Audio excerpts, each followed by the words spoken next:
Hi everybody, it's Grace. So today I am going to talk about something very interesting in the world of eating, or really the drive towards longing or pleasure or interest in anything that seems to tip overboard and become out of balance. And what are we doing here? There's such a great and deep interest and study in that because it seems to happen with far more things than just food. You have probably noticed. So even if eating is the most torturous experience you've had, and that's what led you here, there are many other things which draw people to engage in some sort of action that where they're reaching, they have a need, they feel like they have a longing, there's some want going on, and they take an action like smoke or go shopping or check their emails or do research on the computer.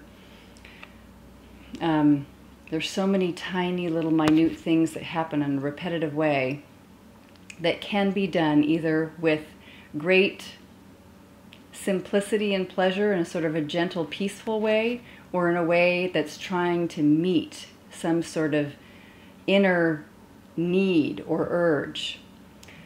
And to study what that is and what the difference is for you in that moment that you're having the urge or the need or the craving can be so mind-opening. Now, here's an interesting thing. Resisting that need or urge can also cause just as many problems or be sort of have an addictive quality to itself. Sometimes people don't like to use the word addictive like it's something way beyond your control, but I mean it in just this particular way where there's a drive and a craving and a repetitive picture or thought or sensation around that thing that you want, and then maybe almost immediately a push-pull set up so that you control yourself and you're against that thing that you want and you make yourself not do it.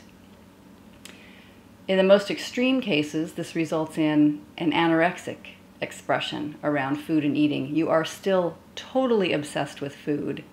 You're obsessed with not eating food, with rising over the top of the need or the urge, or you're extremely fearful about food and eating. Now, I spent a 2-year period being in that state of mind. I decided I am no longer, I hate the out of control feeling so much of binging or eating a lot of food or feeling that desperate craving to want to consume, that I am just going to control it no matter what. And it took so much energy and so much tension and tightness. It was like holding your fists like this and holding your breath constantly for 2 years when it came to food.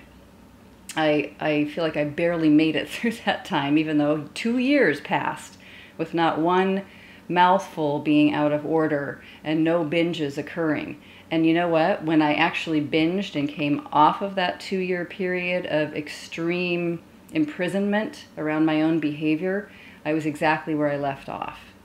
So that's the downside, is that if you're never dealing with why you have that craving in the first place, the craving to either resist or go ahead and do whatever the thing is, in this case we're talking about eating, then you learn nothing and it stays very unconscious. At least that was my experience. So then I had to start from that point and move forward. And what I did learn, I suppose, is that I could make it through just about every situation without binging. But my sense of lack of control or fear or control, I realized was not peaceful at all and didn't give me what I really wanted. So here's this interesting balance between what it is, noticing that we have a need, there's something we crave and want, and somehow finding a resolve or reducing that craving by taking some sort of action. And it's really weird that it works temporarily, right? You have this craving or this longing to belong, feel intimate, feel comfortable in the world, feel loved, feel successful. I mean, every person wants to thrive. Everyone does. And be joyful and peaceful. As so many teachers, thought leaders, and spiritual teachers say, it's your true nature to be of love. You are love. And everyone kind of gets the feel of it, that that's actually true. You know, you can feel it. And what is this place where you don't feel like you have access to it?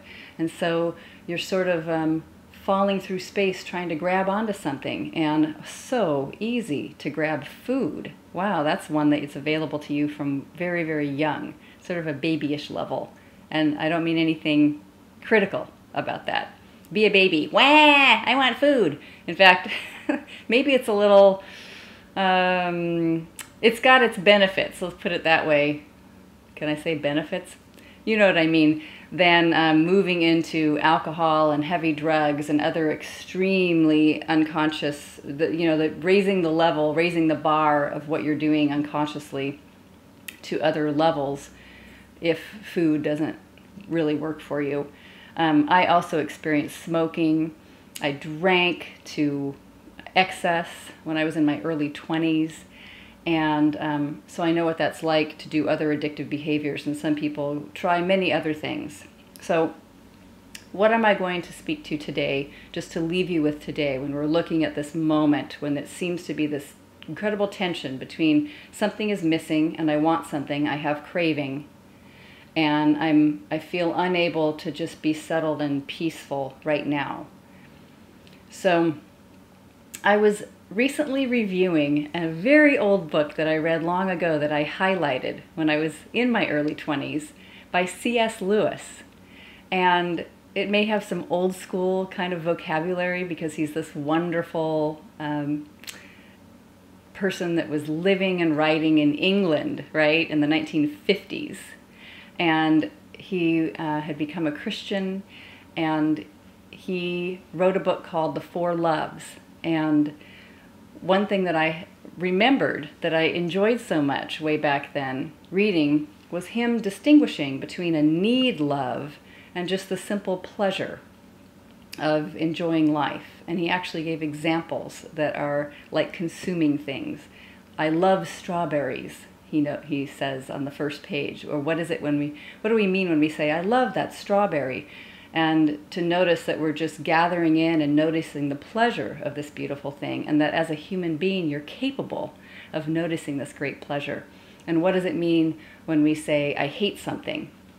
Also, he gave an example of just drinking a glass of water, that you are incredibly overcome with the need to drink water if you become very, very thirsty. So something physically inside of you is out of balance. Something about being human is off. And then when you drink the water, you drink a glass of water and it's just so fabulous. Everyone knows what that feels like. Water, so good. And then seconds later, after you're done with that glass of water, all craving, all pleasure, and all the experience of that is over. And you move on to whatever's next. So what I find with eating is that there can be this incredible experience of pleasure. The joy of eating is given to us inherently as animals, and then also an acceptance that the thing is over. So what's going on when you need something so much and you're actually already full? In the most simple way that I can say, there is some other human need that you are choosing to ignore. You are denying that other need, you're pushing it aside, you're feeling a feeling, you're wanting to express something, you're wanting to connect with people. You want love, attention, contact, success, safety, abundance, and you are not giving yourself that. You're not moving in the direction that would bring you that, like getting up and getting the glass of water from the sink in the kitchen.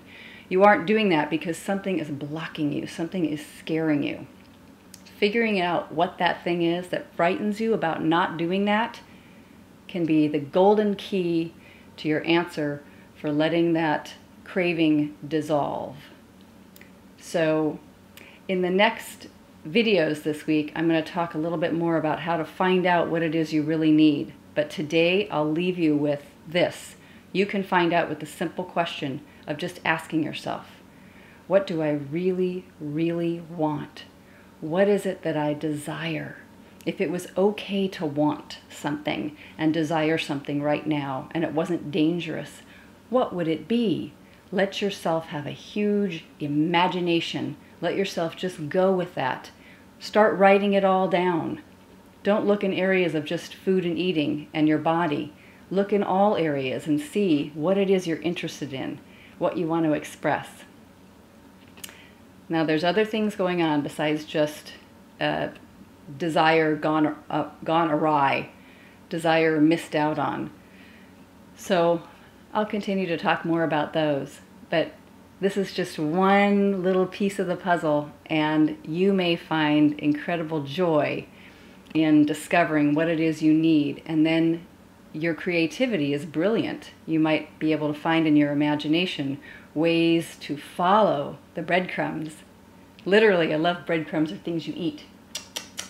Through the woods and move towards what you really desire when it isn't food.